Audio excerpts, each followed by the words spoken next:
정치마스터 박주민 더불어민주당 의원, 조혜진 국민의힘 의원 두 분 모셨습니다. 어서 오세요. 예, 반갑습니다. 조 의원님부터 여쭤보겠습니다. 지금 리포트 들으셨으니까요. 예. 특검 어떤 입장이신가요, 야당은? 특검이요? 예. 좀 전에 말씀하신 그대로인 것 같고요. 예. 저 개인적으로는 경찰보다는 낫겠지만은 예. 검찰에서 옛날에 노태우 정부 때나 노무현 정부 때 합동 특별수사 본부를 예. 구성해가지고 수사했던 것하고 비교하면은 훨씬 못하다는 생각이 듭니다. 예. 일단 그 특검이라는 건 되게 어떤 단일 사건의 핀셋처럼 들어가가지고 하는 거지 이번처럼 뭐 전국에 다 걸쳐 있고 수사 대상이 뭐 잠정적으로 보면 뭐 수십만일 수도 있는 그래서 수사 인력이 그 어마어마한 인력이 투입돼야 되는 그런 사건은 원래가 이게 맞지가 않고 좀 전에 또 이야기도 있었지만은 특검 임명하고 그다음에 검사 수사관 파견받고 사무실 내고 뭐 집기 들이고 자료 조사하고 이러다 보면 벌써 몇 달이 흘러가 버립니다. 그런 측면에서 또 그리고 대체로 보면은 검찰이 자기 식구 수사를 잘 못하거나 아니면 권력 눈치 보느라고 해서 수사를 부실하게 할 때 특검을 하는 거지 이런 경우는 통상적인 특검의 취지하고도 좀 안 맞는 부분이 있죠. 근데 뭐 하려면 좀 할 수도 있는데 지금 바로 특검을 하는 거는 조금 아니다라는 게 이제 당 지도부의 생각 같고 저도 비슷한 생각입니다. 지도부 생각을 다시 한번 좀 정리해서 여쭤보면요. 지금 아까 그 리포트대로 하려면 못할 건 없지만 실효적이지 않다 이 얘기라면 지금 받을 수는 없다 이 얘기인가요? 그게 그 결론 부분이지 않을까요? 그렇죠. 그렇죠. 통상적으로는 검찰 수사 시켜보고 영구엔 제대로 수사 안 하고 질질 끌거나 아니면 수사 결과를 넣어놨는데 정말 뭐 형편을 지내놔가지고 국민들이 도저히 그걸 받아들이지 않을 때 특검을 해왔거든요. 그럼 야당 입장은 지금 수사하는 거 지켜보자 이건가요? 가능하면 검찰 수사를 하는 게 맞죠. 지금 검찰은 법이 바뀌어가지고 경찰이 수사하는 게 법적으로 맞는 거 아닌가요? 저는 그게 이해가 안 되더라고요. 그러니까 그 6대 범죄만 남겨놓고 경찰로 다 넘어갔다고 돼 있고 6대 범죄라는 게 선거사범이 선거수사라든가 또 뭐 방산수사라든가 중대범죄 말씀하신 거죠? 그리고 뭐 대형 참사 공무원 비리, 공직자 비리, 또 부패 수사 이거거든요. 지금 이 사건이 부패 사건이고 공직자 사건이지 않습니까? 경찰에 좀 넘겨가지고 경찰 수사하고 있는데 이 사건을 수사하고 있는 경찰 그 기관의 이름이 반부패 반부패 공직 수사된 거 그렇습니다. 그러니까 지금 그 6대 검찰이 할 수 있게 남아있는 6대 범죄에 딱 그게 해당되는 거예요. 알겠습니다. 박 의원님 여쭤보겠습니다. 하나하나 같은 질문 드릴게요. 일단 하나 좀 나눠가지고 잘게. 특검 어떻게 하는 게 맞다고 보시는 거 당론인가요, 거의? 뭐 일단 박영선 후보가 전격적으로 제안을 했고 거기에 대해서 지도부가 수용을 했기 때문에 이제 당론적 성격을 띠게 된 것이죠. 특검의 경우에는 이제 여러 가지 의혹이 있을 때 그 의혹을 좀 더 객관적이고 독립적인 기구를 구성해서 밝히자라는 취지이기 때문에 그런 측면에서는 맞는 부분은 있다고 생각합니다. 근데 저는 뭐 개인적으로 이 사안이 특검까지 갈 사안인가? 거기는 일치하시네요, 조 의원님하고 그 부분.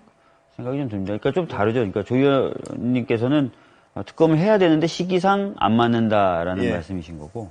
저는 이 사안 자체가 특검까지 나설 정도 복잡한 사안인가 이런 부분에 대한 의문이 좀 있는 거죠. 그 부분에서는 조 의원님도 아까 앞부분에서 이 전체를 훑어야 되는 이런 사안이 특검이 꼭 어울리지 않는다는 말씀은 비슷하게 그 부분은 동의하시는 것 같은데요. 그런데 그러면 박 의원님 또 하나 지금 검찰이 현행법으로도 수사를 할 수 있는 건가요?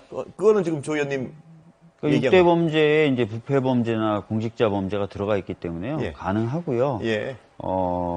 근데 이제 경찰이 우선적으로 수사하면서 검찰이 지금 협조하는 것으로 되어 있지 않습니까? 뭐 그런 형태로도 수사는 또 얼마든지 할 수 있는 거고요. 오늘은 그 두 부분에 대해서는 두 분이 큰 이견은 없는 것 같은데요.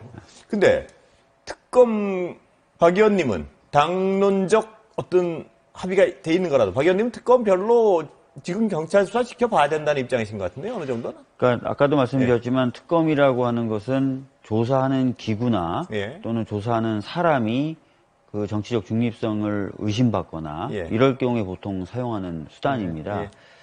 그래서 이제 특검을 이제 전격적으로 박영선 후보가 주창하신 그 취지와 의도는 저도 충분히 이해가 가죠. 그 정도로 이제 적극적으로 이 문제에 대해서 이제 해결해 보겠다, 규명해 보겠다.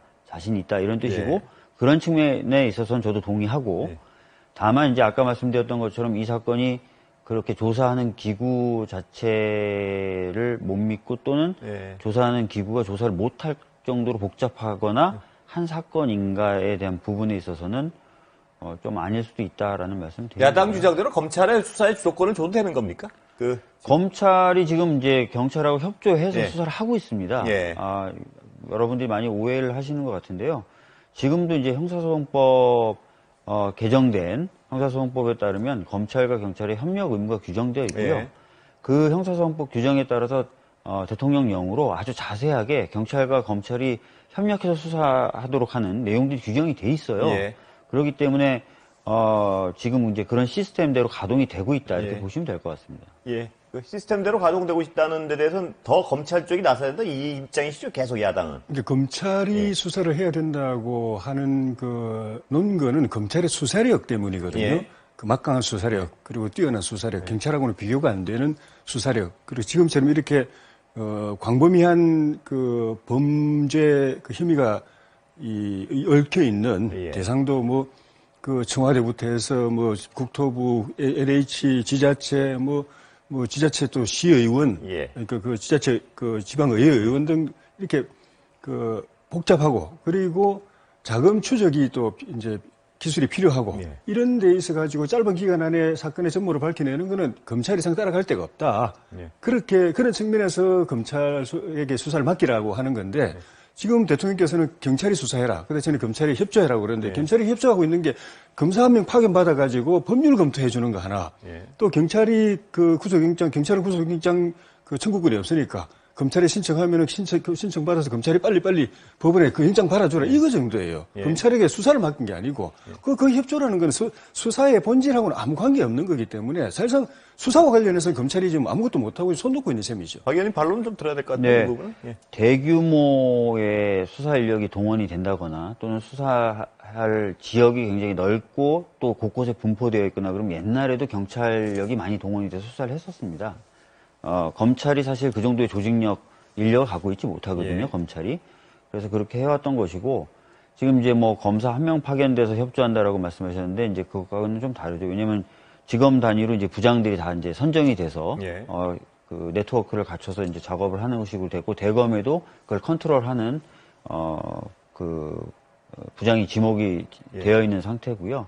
그렇기 때문에 이제 협력 관계로 해서 잘 이제 그 수사를 진행할 수 있다고 저는 보고 있고 어떻게 보면은 경찰 입장에서도 이번 기회에 본인들의 수사 능력 또는 수사 의지를 좀 보여줄 필요가 있어서 그 어느 때보다 좀 더 열심히 수사를 할 상황입니다. 예. 그래서 그런 것들을 아마 감안하셔서 야당에서도 예. 지금 진행되고 있는 수사를 좀 더 지켜봐야 되는 것 아니냐라고 얘기하시는 것 같습니다. 예. 혹시 뭐 다른 얘기를 넘어가도 되겠습니까? 네, 좀 전에 예. 말씀드린 제가 이제 그 경찰 반부패 공직 수사대라고 그랬는데 정확하게는 경찰의 반부패 경제수사대에서 하는 건데 이게 지금 검찰이 가지고 있는 경제범죄 또 반부패 범죄 수사할 수 있게 돼 있는 걸 굳이 정부가 대통령이 지시까지 하면서 검찰 수사하지 마라 경찰에게 그러니까 야당의 넘겨라. 어떤 그 물밑에 있는 의구심은 예. 제대로 수사할 의지가 없는 거죠. 그렇게 본다는 예. 얘기예요, 지금. 예. 확실하게 수사할 기관이 있는데 예. 그걸 굳이 배제하면서 이게 그것도 그 경찰도 스스로 수사하는 게 아니라 그 정부의 합조단에서 합동조사단에서 넘겨오면은 수사하겠다는 건데 지금 이번에 어제 발표된 게 보니까 20건 예. 그거 이제 경찰에 넘기겠죠. 예. 그렇진 않고요. 이미 경찰이 압수수색을 다 했고요. 예. 그러니까 수사와 조사가 지금 병행해서 진행되고 있다라고 보시면 될 것 예. 같고요. 그래서 이제 그 경찰 쪽에다가 조사단에서 넘기는 거, 거기에만 국한돼서 살펴보겠다는 게 지금 아닙니다. 그렇기 때문에 그렇게 생각하실 필요는 없을 것 같고요.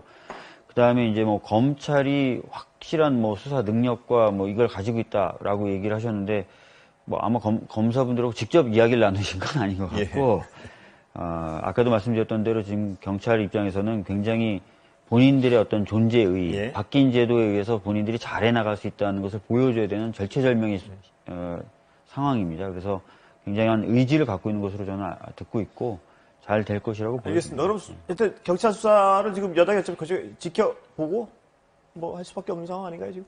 예, 바뀌었는데 수사권을 줬는데도 그 무슨 그 법무차관 예. 이용구 차관 사건이라든가 박원순 시장 뭐 사건이라 이런 거 경찰에 가서 다 뭉개버리고 허지부지되고 한 거 국민들이 봤기 때문에 신뢰를 못하는 거죠. 과거 그런 사례 말씀을 그런 사례 하기 들기 시작하면 시작하면 검찰이 뭉갰던 사건이 더 많을걸요. 아마.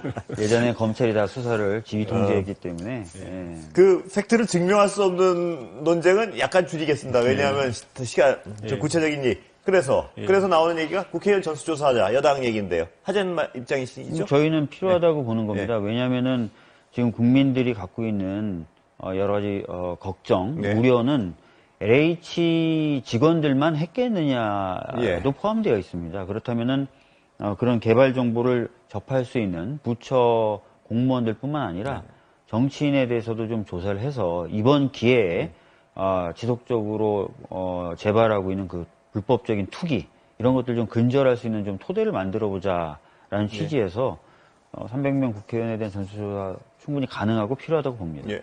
야당은 입장이 정확히 뭔가요, 전수조사에 대해? 저도 뭐 할 수 있다고 생각이 드는데 문제는 지금 말씀하신 대로 의심을 받는 또 잠재적 범죄 의심받는 사람들은 그 정보에 접근해 있는 사람들입니다. 정책 결정하는 최종 결정하는 청와대 그리고 주무부처인 국토부 직원들 그리고 LH 그리고 그 일을 집행하는 그 지자체의 지자체장과 공직 공무원들 또 그 지역의 그 지방 의원들이 특히 이제 당정 협의를 하는 국회의원들도 당정 협의를 해서 정보를 공유하는 여당 의원들과 그 보좌진들이 그 정보에 접근되어 있는 게지 야당은 뭐 그런 거 가지고 여당하고 정부하고 협의하는 거 없습니다. 그리고 제가 궁금한 건요. 뭐 지금 무슨 말씀하시는 이야기인데 이렇게 제3자 입장에서 보면 그러시겠죠. 정보가 아무래도 여당이 더 많을 것 같은데 국민적 입장에서 아니 이 떳떳하고 이렇게 공분이 있으면 뭐 이 300명 하자는데 하지 뭘 그렇게 하나 이런 생각이 들 수도 있는 것 같은데 하자는 거죠. 하지 말자는 건 아닙니다. 하자는 건데 지금 발등에 불이 떨어져 있는데 이 불은 안 끄고 불은 막 타고 있는데 엉뚱한 데 가서 여기 혹시 불 난 거 아니야? 찾아보자고 하면서 그게 전형적으로 물타기죠. 국민들은 지금 당장 드러나 있는 사건 그리고 의심하고 있는 사건부터 빨리 파헤쳐라고 그러는데 그거는 좀 전에 말씀드린 수사 주체도 검찰한테 안 맡기고 경찰에 맡기고 정부가 하나마나 한 조사해가지고 뻔한 결과 발표하면서 며칠 보내버리고 그 사이에 증거인멸 다 되고 도망갈 사람 도망가버리고 도망은 아니겠지만 하여튼 숨길 거 다 숨기고 감출 거 다 감추고 입 맞출 거 다 입 맞추고 그렇게 하는 걸 보면서 그거나 제대로 안 하면서 직접적으로 관계없는 야당 의원들까지 묶어가지고 300명 조사하자고 그렇게 하면 그 진정성이, 그러니까 진짜 진정성이 있다면 그 정부에 접근한 의원들, 당신네 의원들부터 조사해라 이 말이지 우리는 할 필요 없다, 안 한다 이런 건 아닙니다. 거듭 말씀드리지만, 저희 당이 제안한 게 뭐 야당만 하자 이런 게 아니거든요. 다 하자는 거였고, 다 하자는 거면 그냥 다 하자라고 얘기를 해주시면 되는 건데, 꼭 거기에다 이제 어떻게 보면 사족이라고 할 수도 있는 너희부터 하지 않으면 우리는 안 한다. 이렇게 붙이시니까 이제 그게 요 안타까운 거죠.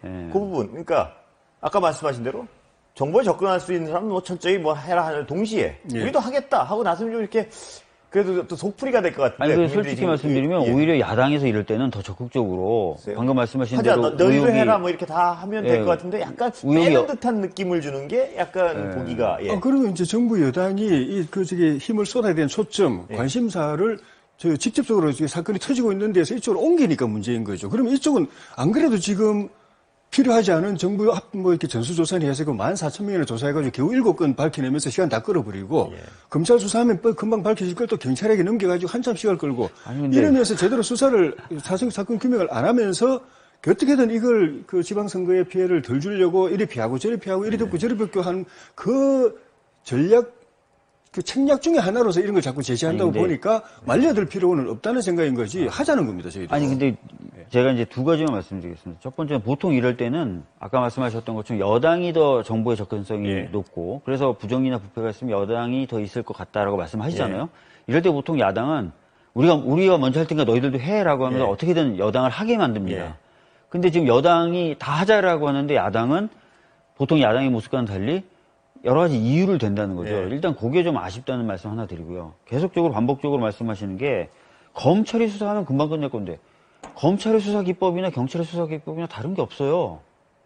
뭐 그런데 뭐 검찰이 하면 금방 끝나고 경찰이 하면은 뭐 오래 걸리거나 안 되거나라고 자꾸 이제 말씀하시는 게 저는 잘 이해가 안 된다는 건데요. 그건 아마 두고 보면 이제 그렇게 나올 거고 저희가 주장하는 거는 지금 사건이 국민들이 들여다보고 있지 않습니까? 여기서 사건이 터졌지 않습니까? 일단 LH에서 터졌고 국토부에서 있을 가능성이 있고 청와대도 있을 가능성이 있고 그리고 지자체에서도 지금 나오고 있고 그럼 이거를 빨리 하라고 그러는데 이거는 계속 미루고 있으면서 우리가 주장하는 거는 그거를 제대로 해라. 그거 하게 놔두고 지금 전투조사도 같이 시작해버리면 되는 거 아닌가요? 그러니까 미룬 적이 없고 말씀드렸던 대로 경찰이 이미 LH에 대해서는 압수수색을 대대적으로 했고요. 계속 수사는 진행 중에 있습니다. 그거를 미루거나 또는 그거 하지 말고 국회의원 전수조사하자고 말한 적이 한 번도 없습니다. 말은 안 하지만 초점을 그쪽으로 옮겨가는 거죠. 그러니까 그런 게 지금까지도 수없이 반복됐기 때문에 이런 문제 제기를 하는 것뿐이지 하자는 건 전혀 이견이 없습니다. 그건 오해가 없으시기 바랍니다. 이 사건을 불거짓고 선호가 있는 건가요? 아니면 하긴 하시는 건가요? 불거짓고 터져 있는 사건을 제대로만 수사하고 그러니까 국민들 의혹이 없도록만 한다면은 저는 뭐 동시에 하도 아무 상관없다고 봅니다. 지금이라도 당장 그건 저는 생각합니다. 합의해서 할 수 있다 이 말씀이시죠? 그런데 정부 여당이 하는 거 보면 도저히 신뢰가 안 가는 거죠. 아니 근데 아까 말씀드렸던 것처럼 뭐 증거 인멸을 한다, 말을 맞춘다 이런 얘기를 하셨잖아요. 국회의원들도 사실은 필요하다면 그런 일을 할 수도 있는 거죠. 국회의원이라고 해서 그런 일을 안 할 것이다라고 믿을 수는 없을 테니까. 그렇다면 전수조사 어차피 하실 거면 좀 같이 이쪽은 이쪽대로 진행되게 하고 같이 좀 빨리 하면 안 되나요? 그럴 수도 있죠. 근데 이건 제대로 하라는 거죠. 지금까지 나타나고 있는 보면 좀 전에 그 정부 그 조사 그 하나마나 뻔한 거다 하지 말라고 했는데도 기어이 하면서 결과는 0.2%를 조사했는데도 13건이 나왔는데 전수조사를 100% 조사하고도 7건밖에 못 조사 찾아내는 그런 조사를 왜 합니까? 하는 게 그게 뻔히 보이잖아요. 근데 아까 저도 조 의원님하고 박 의원님 둘 다 지금 특검이 별로 이 말씀을 하셔서 제가 그래서 객관적인 상황에서 말씀을 드릴 수 있어서 제가 말씀을 드리는데 야당에 제가 받는 느낌은 뭐냐면 느낌이 뭐냐면 느낌이라는 게 어떤 팩트 상관없습니다. 뭐냐면 특검도 하자 그러면 좋은데 뭐 이렇게 약간 말을 끌듯이 하면서 니들이 이렇게 하지 않느냐. 그리고 전수조사를 하는데 그것도 좋은데 이거는 이렇게 하니까 약간 엉덩이 뺀 듯한 느낌을 준다. 왜 그런 전술적으로 약간 전혀 그런 거 없습니다. 전혀 그런 거 없고요. 좀 전에 말씀드렸잖아요. 특검 좋다. 경찰보다는 특검이 나은데 검찰이 훨씬 더 검찰에서 합동수사본부를 만들면 특검보다도 훨씬 더 빨리 잘할 거다라고 말씀드린 거지 특검을 안 하자는 게 아니잖아요. 근데 지금 특검도 안 하고 경찰을 이제 대통령이 지명해가지고 이렇게 하라고 있는 상황이고 그 의원들 조사도 마찬가지고 이 사건 자체만 제대로 조사되면은 바로 해도 저는 아무 상관없다고 봅니다. 같이 해도 상관없다고 봅니다. 동시에 지금 같이. 그러니까 내일이라도 합의되면 바로 저쪽 제대로 하라고 비판을 하시겠지만 여기도 당장 시작할 수도 있다는 말씀으로 해석해야 되는 건가요? 같이. 그것만 제대로 하면 피하고 덮고 이렇게만 안 하면은 바로 해도 저는 아무 상관없다고 봅니다. 내일이라도 바로 해도 된다고 봅니다. 알겠습니다. 그 여당 좀 여쭤볼게요. 서울시장 선거 지금 불리해진 거 맞죠? 객관적으로 그렇게 판단하시는 거죠? 실질적으로 뭐 솔직하게 말씀드릴 수밖에 없을 것 같은데 여론 지형이 좀 나빠진 건 사실인 것 같습니다. 돌이킬 수 없는 상황으로 접어들었다는 분석을 하는 분들도 있던데 야당 쪽에서는요, 물론. 이건 뭐 100% 게임 끝났다 이렇게도 평가하시던데 어떻게 보세요? 저는 그렇게 보진 않습니다. 지금 정부의 조사, 그다음에 수사 과정, 그다음에 그 결과 여기에 따라서 많이 바뀔 가능성도 있다고 보고요. 그렇기 때문에 오히려 저희들이 더 적극적으로 수사나 조사를 하자라고 지금 얘기하고 있는 거예요. 그런 과정, 결과가 분명히 반전의 기회를 줄 것이다 이렇게 보고 있습니다. 결과가 반전에 제가 궁금해서 그런데 수사가 제대로 돼서 예를 들어서 대규모의 어떤 그 투기가 적발되는 게 반전의 계기가 되나요? 아니면 수사 결과가 나왔는데 생각했던 것보다는 좀 적은 게 도움이 되나요? 결과적으로. 제 생각에는 막연한 신뢰일 수도 있습니다. 근데 국회의원들 전수조사를 하더라도 저희 당의 경우에는 이미 좀 논란이 되는 의원들도 있긴 있지만 그렇게 큰 문제는 없을 거다. 국회의원 전수조사 해봐도 이런 믿음이 좀 있고요.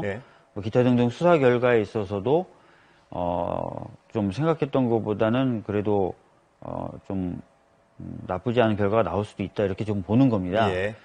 그래서 그런 결과가 좀 좋은 시그널이 될 수도 있겠다라는 어떻게 보면 좀 기대가 좀 있는 거고요.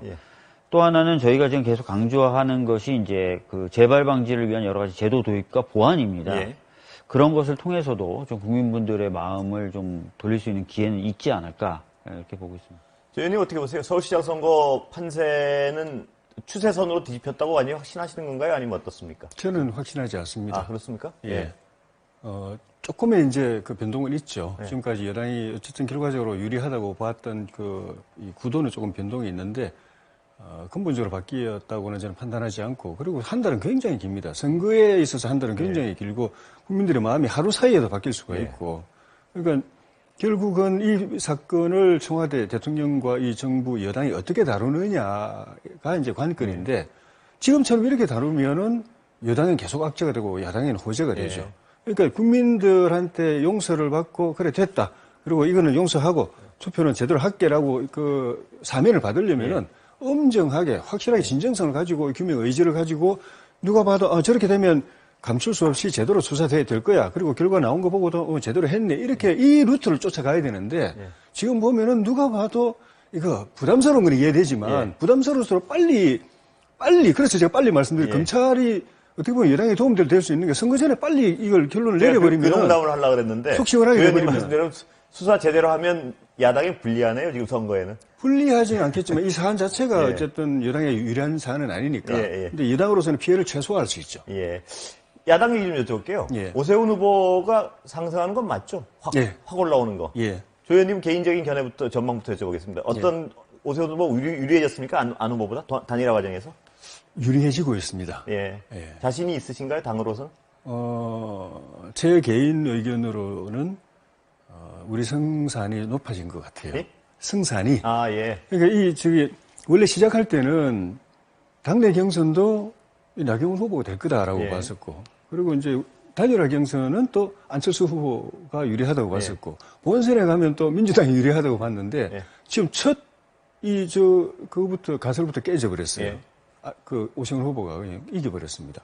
그리고 단일화 경선도 지금 말씀드린 대로 오세훈 후보가 상당히 승산이 높아져서 두 번째 가설도 깨질 가능성이 있고, 그래가지고 만약에 오세훈 후보가 단일 후보가 되면 본선의 가설도 깨져서 우리 당이 이길 수도 있다고 보여지고, 그래 되면 진짜 드라마틱하게 되는 거죠. 극적인 이 선구전이 펼쳐지고, 그건 내년 선거에도 우리 야당 범야권의 큰 동력이나 에너지로 불이 붙지 않을까 싶습니다. 박 의원님 보시기에는 지금 야당이 더 지금으로서는 어떤 단일화 과정에 역동성이 있는 것 같은데 어떻게 보세요? 오세훈 후보 지금 치고 올라오고. 뭐 실제로 오세훈 후보가 예상과 다르게 나경원 후보를 꺾으면서 오세훈 후보가 탄력을 받은 건 사실인 것 같습니다. 그런데 이제 중요한 거는 아마 오세훈 후보와 안철수 후보 간의 단일화가 얼마나 아름답게 이루어지느냐, 또 잘 이루어지느냐, 단일화가 이루어진 후에 특별한 잡음이라든지 분란이 없느냐, 이런 변수들이 있는 것 같습니다. 그 부분도 또 지켜봐야 될 것 같습니다. 박 의원님 어떻게 보세요? 단일화 무난하게 안 될 걸로 좀 보시는 것 같아요. 워낙 두 후보가 붙어 있더라고요. 최근에 여론조사 결과를 보면. 이럴 때는 사실 단일화 과정에서 진 분이 흔쾌히 승복하기가 좀 어려운 경향들이 있죠. 그래서 그런 부분은 좀 더 지켜봐야 될 것 같습니다. 이것도 전망을 여쭤보는 건데 오세훈 후보가 어떤 단일화에 승리할 가능성이 높다고 보시는 건가요? 지금 아니면 그러니까 추세라는 것을 보통 선거에 나온 사람들은 많이 이야기하거든요. 그러니까 지금 당장의 어떤 현재의 모습을 보는 것이 아니라 그 방향성, 움직이는 그 모습을 보는 건데 아까도 이제 제가 말씀드렸던 것처럼 오세훈 후보 측이 탄력을 받아서 좀 추세가 좋은 모습인 건 맞아요. 그래서 지금 당장의 상황은 안철수 후보가 좀 유리하지만 며칠 후에는 좀 달라질 수도 있다 이렇게 생각합니다. 워낙 박빙이라서 덜컥거릴 것이다. 그 부분의 전망에 대해서는 동의하시나요? 통상적으로는 그렇죠. 이 경쟁이 치열하면은 합의도 잘 안 되고 또 단일화가 깨질 수도 있고 되더라도 나중에 이게 시너지가 안 생길 수가 있는데 그래서 우리 당은 당대로 굉장히 그 부분을 애를 많이 쓰고 있고 배려를 많이 하고 있고 오세훈 후보도 단일화 이 협상에 특히 이제 그 제일 민감한 여론조사 부분에 있어가지고 안철수 후보 측의 그 제안을 거의 뭐 그대로 이제 받아들이는 그런 어떻게 보면 광폭 결정을 하는 게 그 이유까지도 자신감도 있어 보이고 그 이유까지도 생각하는 것 같고 자신감이 부쩍 붙은 것 같은 느낌이 들죠? 그런 걸 기꺼이 양보하는 거 보면은 첫째는 자신감, 두 번째는 되든 안 되든 간에 어쨌든 같이 시너지를 이루어야 된다. 예. 그 점에서는 내가 이렇게 던지는 게 낫겠다 하는 그런 양보심도 또 있는 것 같고요. 예. 내가 안 되더라도 어쨌든 이 그 큰 틀의 이 단일화는 잘 되도록 해야 된다. 그 점에서는 이렇게 내가 선택하는 게 그 틀을 유지하는 데 도움 되겠다는 판단도 있는 것 같고요. 예. 아까 그 질문을 잠깐 드리다갔는데 박 의원님께 드려야 될 것 같아요. 변창흠 장관 경질론에 대해서 어떻게 보세요? 뭐 어제 이제 정세균 총리님도 말씀을 예. 좀 하셨고요. 그다음에 오늘 그 국토위에 출석한 변 장관 스스로가 예. 자리에 연연하지 않는다라고 이야기를 했습니다. 일단은 그 투기 의심 사례로 20건이 적발이 됐고 그중에 11건이 이제 변 장관이 사장으로 재임했던 시기에 발생한 것이라서 책임을 지긴 져야 되겠죠. 예. 예. 근데 시기 이런 것들이 좀 문제가 될 겁니다.